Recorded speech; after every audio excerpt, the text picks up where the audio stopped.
हमारे चैनल पर आप सभी का स्वागत है। दोस्तों, आज लेकर आए हम आपके लिए बड़ी खबरें। नई दिल्ली। प्रधानमंत्री नरेंद्र मोदी आज यानी शुक्रवार को सुबह 11 बजे हैदराबाद की सरदार वल्लभ भाई पटेल राष्ट्रीय पुलिस अकादमी के दीक्षांत समारोह में हिस्सा लेंगे। पीएम मोदी वीडियो कॉन्फ्रेंसिंग के जरिए राष्ट्रीय पुलिस अकादमी में दीक्षांत परेड कार्यक्रम के दौरान एक्स प्रोबेशनर्स के साथ बातचीत करेंगे। पीएम नरेंद्र मोदी ने ट्वीट कर इस बात की जानकारी दी। पीएम मोदी ने ट्वीट करते हुए कहा, शुक्रवार 4 सितंबर को सुबह 11 बजे मैं वीडियो कॉन्फ्रेंसिंग के माध्यम से एक्स प्रोबेशनरों के सरदार वल्लभ भाई पटेल राष्ट्रीय पुलिस अकादमी के दीक्षांत समारोह को संबोधित करूंगा। 28 महिलाओं समेत 131 अधिकारियों ने बुनियादी पाठ्यक्रम का पहला चरण पूरा किया। एक आधिकारिक बयान में बताया गया कि 28 महिलाओं समेत 131 आईपीएस अधिकारियों ने अकादमी में अपने 42 सप्ताह के बुनियादी पाठ्यक्रम प्रथम चरण के प्रशिक्षण को पूरा कर लिया है। बयान में कहा गया है कि वे लाल बहादुर शास्त्री राष्ट्रीय प्रशासन अकादमी, मसूरी और हैदराबाद में स्थित डॉक्टर मैरी चन्ना रेड्डी एचआरडी संस्थान से अपना फाउंडेशन कोर्स पूरा करने के बाद 17 दिसंबर 2018 को अकादमी में शामिल हुए थे। बुनियादी पाठ्यक्रम में इन विषयों में दिया जाता है प्रशिक्षण। बयान के अनुसार बुनियादी पाठ्यक्रम के दौरान प्रोबेशनर्स को कानून, जांच, फोरेंसिक्स, नेतृत्व एवं प्रबंधन, अपराध विज्ञान, सार्वजनिक व्यवस्था एवं आंतरिक सुरक्षा, नैतिकता और मानव अधिकारों, आधुनिक भारतीय पुलिस तंत्र, रणनीति, हथियार प्रशिक्षण जैसे विभिन्न विषयों में प्रशिक्षण दिया जाता है। आज की अगली बड़ी खबर लगातार देखते रहे।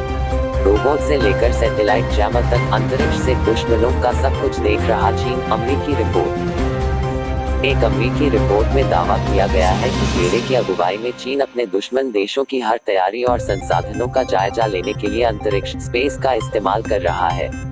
रोबोट से लेकर सैटेलाइट जैमर तक चीन अंतरिक्ष से अपने दुश्मनों का सब कुछ देख रहा है।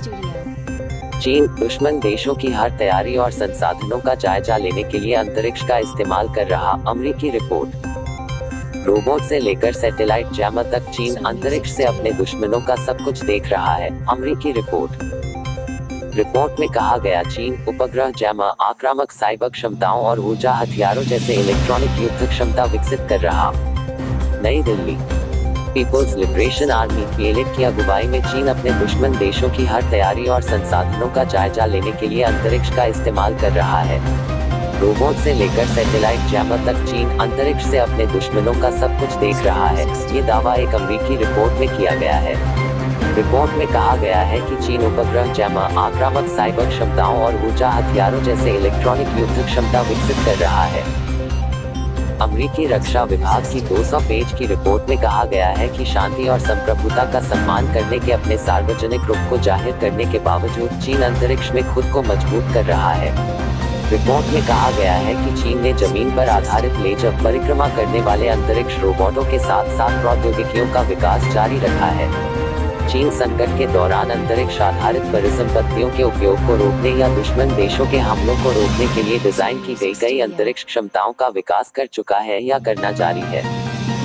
चीन ऐसे रोबोट्स तैयार कर रहा है जो युद्ध के मैदान में उतरेंगे। रिपोर्ट। खबर है कि चीन ऐसे रोबोट्स तैयार कर रहा है जो युद्ध के मैदान में उतरेंगे या फिर मालवाहक का काम करेंगे। पीएलए ने गतिज मारक मिसाइलों, जमीन पर आधारित लेजर और परिक्रमा करने वाले अंतरिक्ष रोबोटों के साथ साथ प्रौद्योगिकियों का अधिग्रहण और विकास करना जारी रखा है। साथ ही अंतरिक्ष निगरानी क्षमताओं का विस्तार किया है, जो अंतरिक्ष से वस्तुओं की निगरानी कर सकते हैं और क्रियाओं को सक्षम कर सकते हैं। चीन के पास अब दुनिया की सबसे बड़ी नौसेना।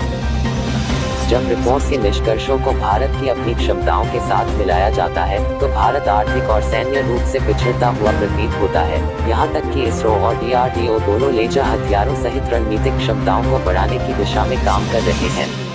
चीन के पास अब दुनिया की सबसे बड़ी नौसेना है।